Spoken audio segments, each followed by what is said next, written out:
You have found yourself on another episode of Locked On Bulls. In today's episode, we're going to discuss injury update to Nikola Vucevic, who will miss a little over a week. We're also going to talk about Zach LaVine moving to the next phase of his rehab and Kobe White versus Tyrese Halliburton going down today. We're going to get into all that and more on today's Locked On Bulls. You are Locked On Bulls, your daily podcast on the Chicago Bulls, part of the Locked On Podcast Network, your team every day.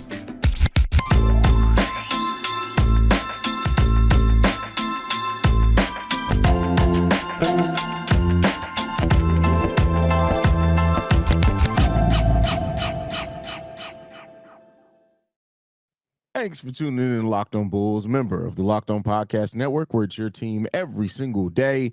That's Pat, the designer, host, and creator of the Windy City Breeze, and host of the Chicago Bears podcast over at ESPN 1000. I'm Haize, host and creator of Chicago Bulls and Chicago Bears Central, and today's episode is brought to you by Game Time. Download the Game Time app today, create an account, and use code LOCKEDONNBA for $20 off your first purchase. Pat, yesterday was an undetermined timetable on Nikola Vucevic's return. Well, now we have that timetable. 7 to 10 days he's going to be out. This means he's going to miss about 6 to 7 games in that time as well. When you look at that, like, how do you feel about Nikola Vucevic missing extended time now that we kind of have that timeline? Listen, I get everybody's excited about Drummond. Everybody's really, he 24, 25. This is what the Bulls are missing. I love the way that Drummond played, and I hope that does continue. But the one thing that we have been able to count on with Vooch is his consistency, at least on the rebounding and offensive end. That's the one thing with Andre Drummond that when you kind of look at the reason that he started to become a backup center in the NBA was because the consistency wasn't always there, right? He'd have games like that. Then in the next game, he'd go out there and he'd have 4 fouls in the beginning. The one thing the Bulls really have to do over this next 7 to 10 days, which is 5 games, right? That he's going to miss pretty much. Like you said, 5 games. 5 to 6 games. Right. The one thing that they really have to do is really try and just keep Andre Drummond out of foul trouble. We've seen this many times where, he has the big game. The next game, we're talking about 3 fouls in the first quarter. Now you can't play him most of the game.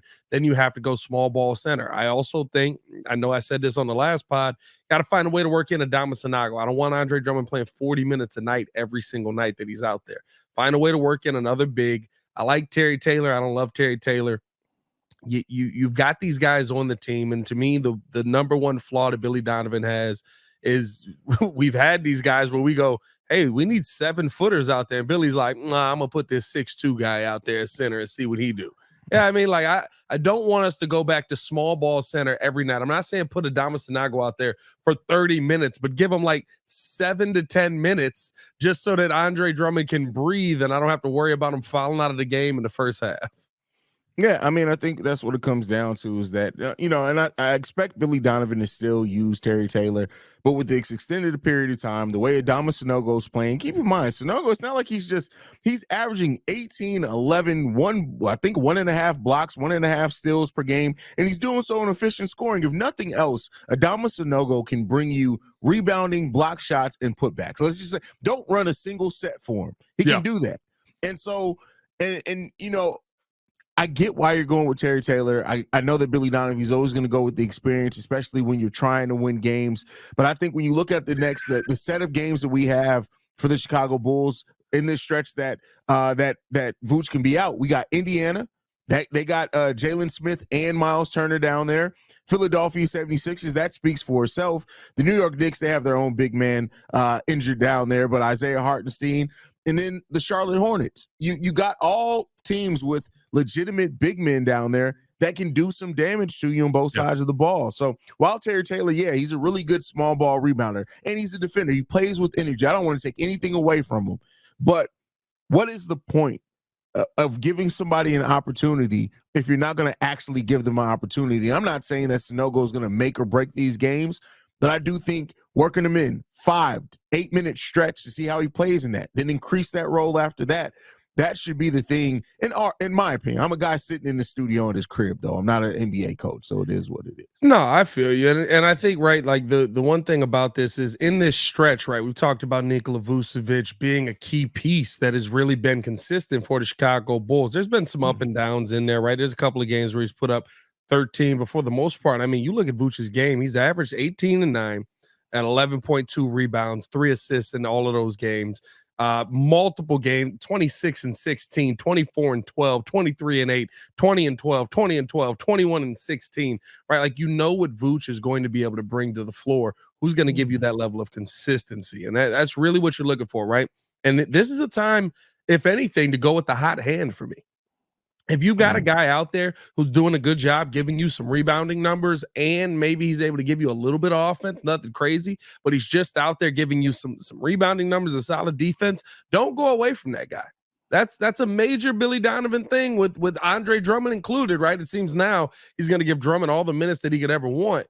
But you don't have to go away from that guy because, oh my goodness, well, we didn't feel like that lineup was really going well for us with the numbers. Well, you know what the numbers looked bad on? The offensive rebounds that you were giving up, right? Like there's too many times that we see that, and I don't want to see the Bulls over this next stretch of games without Vooch shoot themselves in the foot. The one thing about Vooch that people are always going to do, you're always going to complain. You're always going to say he's not good enough defensively. We need more here. We need more there. And then he finishes the game with 24 and 12.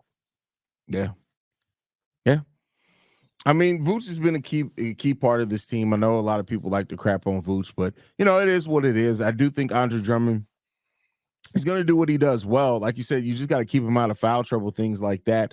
And if you can do that, listen, it's 6 games potentially. So, in the grand scheme of things, it's not a lot. I know Nikola Vucevic was hoping to hit that 82 again this season, like last season, but that rarely happens for anybody. Period. So, and he's hit it so consistently, bro. Vooch has been the pinnacle of just I'm gonna be durable. Like, you don't even think about it at certain point. Like, when they were like Vooch is out, I was like, oh, like he's probably gonna play. Like, Vooch is honestly one of the more durable players we've ever had in the Chicago Bulls uniform.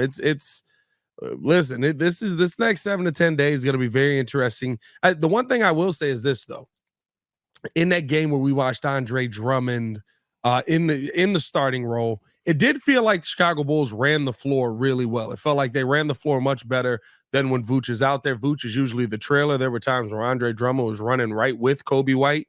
I thought that Andre Drummond really allows the Chicago Bulls to actually push the ball and get out ahead of teams, and that we don't see that as much with Vooch. Granted, Vooch is 33 years old. Like, he's not sprinting down the court, and he's never been breaking any speed records. Well, it's also the fact that Andre Drummond started some of those fast breaks with his ability to get steals, and that helped as well in that stretch. So, yeah, I mean, you definitely have that with Andre Drummond that you don't have with Nikola Vucevic, and that's why you saw like Ayo Dosunmu play as well as he played as well. So, it fits into what the Bulls stylistically want to do. It offers some limitations, but defensively, there's very little you can poke holes into it when it comes down to defensively. He does have that really nice, like, he's an underrated on-ball defender. Listen, him and Vooch got the same problem. They struggle in pick and roll. But it's wild. He's a very underrated on-ball defender, where there was a couple of times where, like, his man would try to drive past him, and he's like hitting him with that little tap, right? The little boop, and then the ball goes the other way. And it's like, cookies, wait a minute. Did Andre Drummond just rip me up? And he's going the other way for a two-hand jam? Like I have to give Andre Drummond credit. He does a really good job staying with the big man. The one thing I do want to put out there as a caveat for a lot of people, though, is, right, the excitement around Andre Drummond. And will it still be that over the next 5 or 6 games? Because if you were ever going to play against a center that Andre Drummond is going to just be better than, it's Clint Capella. And there's no disrespect to Clint Capella, but what you do is dunk and rebound. And Andre Drummond is literally one of the best. I'm going to just grab this ball and then dunk it back, or I'm going to just grab this ball and throw it down, that you're going to face. So Clint Capella going up against Drum was a really tough matchup for him. Yeah, agreed. And you're not always going to have that matchup to what you're saying and pointing out there, but it's up to the Bulls as well to create different matchups. And so Billy Donovan's going to have to coach, especially offensively. We've seen him do really good defensively. He's going to have to coach offensively as well to get this team rocking and rolling offensively, because it's about to be tough. Oh yeah, it's going to be an interesting game. It's going to be an interesting next few days. But what I do love and what I got to commend, guys are stepping up. Mm-hmm. We haven't seen it. Like, remember, like, we'd lose a guy and it'd be like, well, we're going to lose the next 7 games. Guys are stepping up. When their numbers being called, they're ready to play. I love seeing that from this Bulls team. Absolutely. Next man up mentality is big for this team. But next up, we're going to be talking about somebody who could be gearing up for their return, and Zach LaVine moving into the next phase of his rehab and what that could present for the Chicago Bulls. But before we talk about that, we got to talk to you guys about one of our sponsors, and that is eBay Motors. Our partners at eBay Motors have teamed up with Locked On fantasy basketball host Josh Lloyd to bring you some of the best fantasy picks each week all season long. Whether you're preparing for a daily draft or scouting the waiver wire, every week we're going to provide you players that are guaranteed to fit your roster. So let's see who Josh has picked out for us in this week's eBay Guaranteed Fit Fantasy Picks of the Week. He has Dante Exum, surprisingly, on here with this saying, Jason Kidd said, when healthy, the Mavs are still planning to start Exum. His shooting will regress, but the role is enticing. Dante Exum is a name that I'll say with this is that I really did not expect this season to be talking about Dante Exum at all, bro. Like, who would have thought that Dante Exum, of all people, would have made their return to the NBA this season? And he's putting up decent numbers. When you look at his last 5 games, for example, only 1 game he did not score in double figures. He's averaging 9 points per game on 57% shooting, but he's really starting to up the shooting and 3-point shooting as well. For the month of December so far, he's averaging 15.6 points per game on 62% shooting from the field and 52% from 3-point range, taking 3.5 3-pointers per game. Pat, when you hear the name Dante Exum and still making an impact, how are you feeling about that? Just reminds me of that random moment on 2K where Dante Exum was in the game for absolutely no reason and y'all had the same agent. Like, it didn't make no sense. I like, what do you want me to say about Dante Exum? Shout out to him, eBay Motors. Let's go. Josh Lloyd from Locked On Fantasy Basketball is going to help you win your fantasy championship. And eBay Motors knows a championship team is about each player being a perfect fit. Same with your vehicle. So with over 122 million parts for your number one ride or die, you can make sure that your ride stays running smoothly. Brake kits, LED headlights, roof rack, bumpers, whatever your baby needs, eBay Motors has it. And with the eBay Guaranteed Fit, it's guaranteed to fit your ride the first time, every time, or your money back. Plus, at these prices, you're burning rubber, not cash. Keep your ride or die alive at ebaymotors.com. eBay Guaranteed Fit, only available to U.S. customers. Eligible items and exclusions do apply. All right, Dante Pat. So, Exum. Dante Exum, bro, that's crazy. I just looked up his numbers. He actually been balling. He's balling, bro. Yo, this is kind of crazy. Pretty good, bro. In 18 minutes and 26 games, he got 9 points on 57% shooting and 43% from 3. Crazy, bro. That's The way Dante Exum is actually cooking for a role player right now.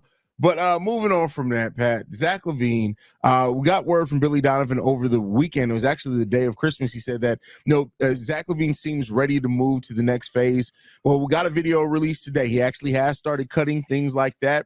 I know there was some initial doubt on how legit this injury is for Zach LaVine. It seems like it may be something legitimately going on there. But when you hear that LaVine has now moved on to the next phase of that rehab, like I said, cutting now in practice, doing some runarounds, how does that make you feel about a potential Zach LaVine return to the Chicago Bulls?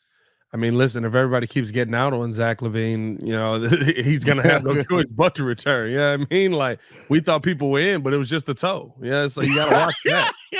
But yeah, I guess that was us. We joked around about the toe so much. They said we wasn't dipping all the way in. It was just the toe, baby. We can only give him the toe. But I think, I don't know. The LaVine thing at this point is very just whatever AK is going to do, he's going to do, right? To me, I feel like you can't put him back in this lineup because we haven't seen this Bulls team play at this level.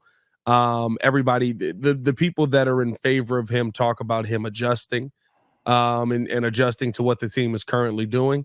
I don't know if that's going to happen because I don't believe that he is a big fan of the coach, and I don't think that's going to change. With that being said, it's good to see him rehabbing and moving in the right direction, cutting and running again. And I never want to see him down, right? You don't want to see him out of the lineup, and you feel like if he is able to come back and give you anything, one, it ups his trade value. Two, he's an asset to have when he's playing like Zach LaVine. But what does him playing like Zach LaVine entail for this team? Is that going to take away from him? There's a lot of questions that have to be answered before I feel very, very comfortable about Zach LaVine putting back on a Bulls uniform and suiting up with this team. Yeah, and so Billy Donovan actually, after practice, was asked about the situation with Zach LaVine. He was asked if there was a timetable for his return, and he says this: even if he passes part of it, I'm not sure how many days of cutting it will be. It's going to be more loads of more intensity, and a lot of it for him right now is going to be structured. When it's to cut here, cut there. The next step after that would be to have him start randomly cutting and moving without it being a directional workout. So very clearly they're setting that expectation that it's going to be a minute still before Zach LaVine returns. He's still kind of right in the middle of that initial timetable for his return. He could, like I said, I think the earliest in that, if I have my dates right, would have been January 10th, based off when it was initially announced. Pretty much. Yeah, we're still a little bit away from over 2 weeks away from Zach LaVine potentially returning. Now, I know we've talked about this a little bit, Pat. Has your mindset changed at all about Zach LaVine is healthy at January 10th? There's no trade market yet for him. Do you just play him? Do you start him? You can't sit him. You can't sit him. I mean, listen, he still makes $250 million. He's still the highest paid player on the team. You can't sit him just off of, I feel like sitting him. I don't want him to be here, right? If you want to move on from him, that's one thing. But if you've just got him sitting on the bench for no reason, one, that makes you look bad as an organization. Two, that he hasn't, as much as I compare the addition by subtraction to the James Harden situation, he is not James Harden in this situation. He has not come out and been a poor teammate. He has not been somebody who has not been in support of what the young guys are doing. He's been somebody who's out there cheering every single game. You have no reason to not play him if you haven't moved him. I think that is all the more reason for AK to get kind of a little bit more on the phone with some of these guys and try and find a market. And if there is no market, there is no market, right? Like, I guess if we get to January 15th and there's still no market, there's not much you can do about that. And then it falls on Billy Donovan to say, hey, listen, you have to find a way to play this guy. You have to find a way to play him to where he works the best, and you have to find a way to play him to where he works the most with the team. And you cannot allow the grip that Kobe White has on this team right now to fade away because Zach LaVine is back. Yeah, and I think that's the biggest thing is, like, how do you incorporate him back into the offense now with the way the ball's moving around, things like that? Theoretically, you can get him back in there pretty easily, but you don't want to take away from Kobe, especially while Kobe's playing well. And if you start seeing that it's starting to disrupt Kobe's rhythm or whatever, Billy Donovan's going to have to coach. Now, Billy Donovan's done a pretty dang good job coaching here lately. I got to give him his credit for it. He's done a really solid, admirable job at working out these the balance of this roster, and hopefully that's going to continue. But like on paper, the way that the Bulls playing right now should play into what Zach LaVine likes to do. On paper doesn't always come into reality, but on paper it's there. I mean, and maybe, I guess here's the flip side of this is the scenario that we have talked about as the one scenario where this works for the Chicago Bulls. Is Zach LaVine comes back, he adjusts, he allows Kobe White to keep doing what he's doing, and they find a way to incorporate him in his catch and shoot role, which he's been very good at. But I do think that you're at a point now with Zach LaVine where if he's off, you go somewhere else. And that's what we've seen over the last 13 games. There hasn't been this force feeding of anybody. It hasn't been force feeding the ball to DeMar DeRozan, force feeding the ball to Kobe White, force feeding it to Vooch. It's been, oh, my bad, I'm off. Let's get somebody else involved. Dio DeSuma, what do you have today? Okay, you're knocking the shot down. When Zach LaVine's been on, and listen, here's the other thing too. When you're talking about a foot injury, and if he was trying to play through it, of course he can't shoot. It's a foot injury. Yeah. Right, like if we believe that he really was injured, and it seems like he's really rehabbing or whatever, so I would assume that he's actually injured. And I think we've always said there's some injury, but maybe he could have come back a little bit sooner than the January date, which lines up perfectly with them being able to trade him. But if you're dealing with some kind of injury in your foot, you're not gonna be able to shoot. So I'm not. Especially when Detroit's trying to dip their toe into you. Like, I mean, listen, you got to watch that, bro. Like, he dropped 50, and they was like, deal. Too bad they haven't dipped their toes in any wins lately. Like, my God, bro. I felt, bro, I'm not going to lie to you. I felt bad for Cade, bro. I felt for sure. Cade was trying, bro. He gave it everything he could, bro, and that mug came up short. That was tough, bro. That team sucks, bro. Somebody pointed this out. They said this team is, I think it was Baki said this team is worse than the Denzel Valentine, Cristiano Felicio Bulls. And I was like, nah, bro. And he was like, bro, they never lost this many games. And they never lost this many games this bad. And I had to really go back and look and like, dog, this team is dog water. It's bad, bro. It's bad. Luckily, it's not us, though. That's all that matters. It's not us. We don't have to deal with that. Just shout out to Detroit for struggling. That ain't got nothing to do with us. We are actually winning games over here with Chicago. We winning. We big winning, man. Killian Haize, who we're high on. Hey, man, before we get into the final segment where we got to tell you guys to talk about this matchup, I mean, this is oddly enough turned into a pretty elite point guard matchup here with Coby White versus Tyrese Halliburton. Before we do that, though, we do have to tell you guys about the Game Time app. Listen, at the end of the day, you shouldn't be sitting here wondering about where your seats are and if you're going to be able to see when you're going to the game. You shouldn't be worried about what the prices are when you're trying to go through, because you see one price in the beginning and then there's an entirely different price when you get to the end of it. This is why you guys need to get on Game Time. Last minute ticket deals, flash deals, zone deals, easy to find and buy tickets to every kind of event. The one thing that Game Time is really big on, they're the only ticketing app that gives you a complete peace of mind with your purchase. You can see the view from your seat before you buy, so you know exactly what to expect when you arrive. All in prices, your total upfront, so you know that you're getting a deal without any hidden fees. You can buy tickets in seconds with 2 taps. They're obsessed with finding ways to help you to save money. So you can find those exclusive deals I talked about, sponsored deals on tickets for football, basketball, baseball, concerts, comedy, theater, and more. And with the Game Time guarantee, you will always get the best price. If you find tickets at the same price and row for less, Game Time will credit you 110% of the difference. Download the Game Time app, create an account, and use the code LOCKEDONNBA for $20 off your first purchase. Again, that is downloading the Game Time app. Create that account. Use the code LOCKEDONNBA for $20 off. Download Game Time today. Last minute tickets, lowest prices guaranteed. All right. Well, one thing we're guaranteed to see: Coby White versus Tyrese Halliburton. Well, I guess we shouldn't get guaranteed. Something crazy could happen. Relax now. That's not. Yeah. Well, with that said, take a breather here. The Chicago Bulls face off against the Indiana Pacers, in their division rival. The Pacers right now have been a little struggle there with the Indiana Pacers. They've lost 4 out of their last 6, I believe. So there is something to be said about that. Pat, when you look at the Bulls playing against the Pacers that come into town in Chicago, what's the matchup I have on here is Coby White versus Tyrese Halliburton. I'm really excited to see that matchup. But what do you think about that matchup or any other matchup you're excited to see when the Bulls face off against the Pacers? Well, I mean, this is big, right? Because this is a matchup now where if the Chicago Bulls win this, we're tied up in the win column. Both teams would have 15 wins on the season. Now the Bulls have 18 losses. Bulls have played the most games, I believe, in the NBA right now. So there's still that. This offense is still a very potent offense, one to worry about. But yeah, when you look at some of these games that they lost, I mean, they lost to Memphis, they lose to Orlando, and you know those are 2 teams that it's weird because when you look at this Pacers team, you're like, you should be able to go out there and beat them.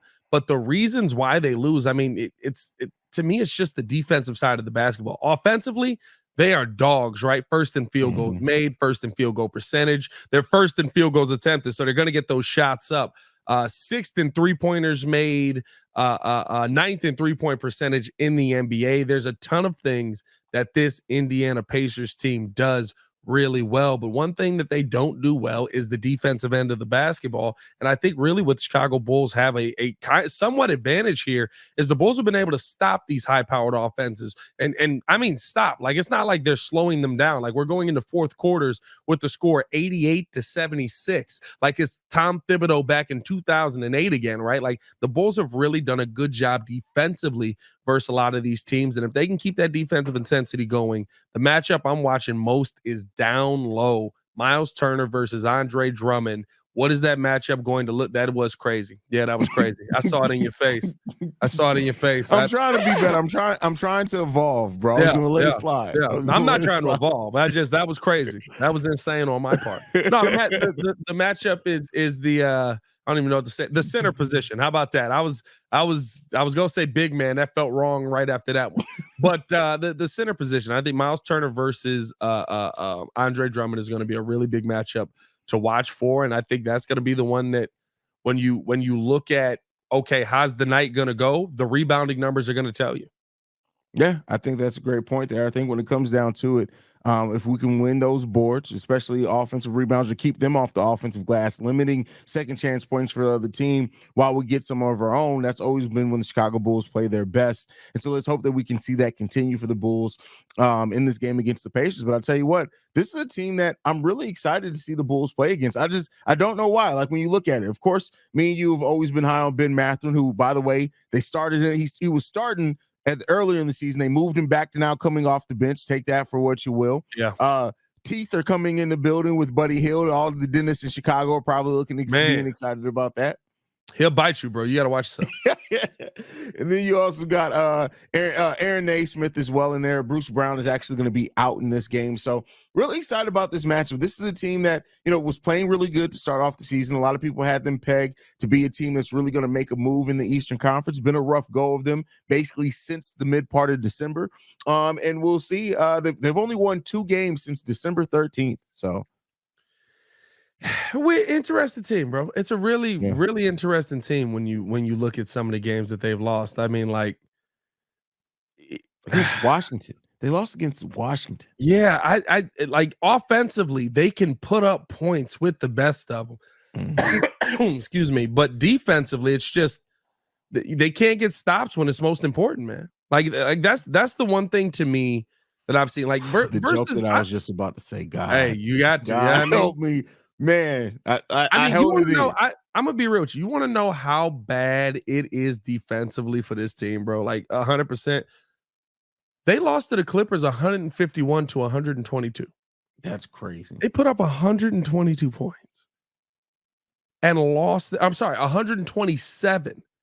127 points, and you found a way to lose that game. Now, you got blown out in that game. It was over pretty quickly in that game. I mean, the second quarter alone, they went on a 40-28 run. The biggest thing the Bulls can't do going into this game, you cannot allow a big offensive run by them, because if they do get ahead offensively, it will be tough for you to get back. And you just have to keep this defensive intensity that you've had over the last 10 games. Bulls have been a really, really good defensive team over the last 10 games. Offensive rating has only been a 119, but you've been a 115 defensively. Keep that up. Keep it up. That's what she said. So yeah, let's hope that the Bulls can. Listen, I can only hold it back so long. But yeah, let's keep it up, man. Yeah, keep it up. By the way, the DeMar DeRozan custom red up tempos just went on sale for anybody who's looking at them. They're on sale for only $170. I just went ahead and put them in my cart. So this is a little. When we go to the Bulls game, I had to wear them. So with here's the one thing I love about Haize. Haize shows up on this show in a different fit every day.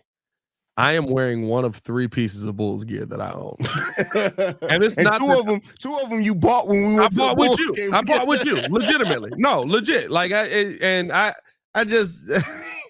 give credit to my boy, man. He goes hard with the gear. And if he sees you in something, he will buy it immediately. Like he'll be sitting next to you and be like, "That's a nice hat." In the cart. Yeah. Haize be taking pictures of people with the Amazon you dig just as they walk by in Bulls merch, just to identify the jacket. Hey, you gotta do what you gotta do, bro. That's all I can say. You gotta do what you gotta do, man. And you be fresh out here, bro. I'm gonna wear this jacket to death. That's what Ringo told me. Ringo was like, see, this is the thing. You buy really nice stuff, but then you wear it into the ground. Tell Ringo he got to chill on you, bro. Hey, Ringo got a Fire Bears. Bro, I got to send it to you. I ain't even gonna lie to you. I saw it's a Bears baseball jersey, but it's like it's not a button up joint. It's just all in one, and it got the Bears logo. It got all of the Bears logos in history on it. He found it already. I see it in his glasses. He already found it. Jesus. I was gonna send it to him. For what? What are you sending it to him for, Pat? It's already in the cart with the shoes. Hey man, follow us on everything at Locked On Bulls. You can follow me on everything at Pat the Designer. Appreciate y'all for showing love. I don't know why I bother to say anything. Yeah, you guys can follow me at CEO Haize. I want to thank you guys for tuning in to another episode of Locked On Bulls. We want to make sure you guys remember we're free and available on every podcasting app and platform of your choice, as well as YouTube and the Odyssey app. For Pat the Designer, I'm Haize. This has been Locked On Bulls, man, and we are up out of here. Hopefully, the next time you guys see us, we get to play the winning music again, because that's become a thing. Hey, we've been vibing off of that winning music. But we out of here, y'all. Peace.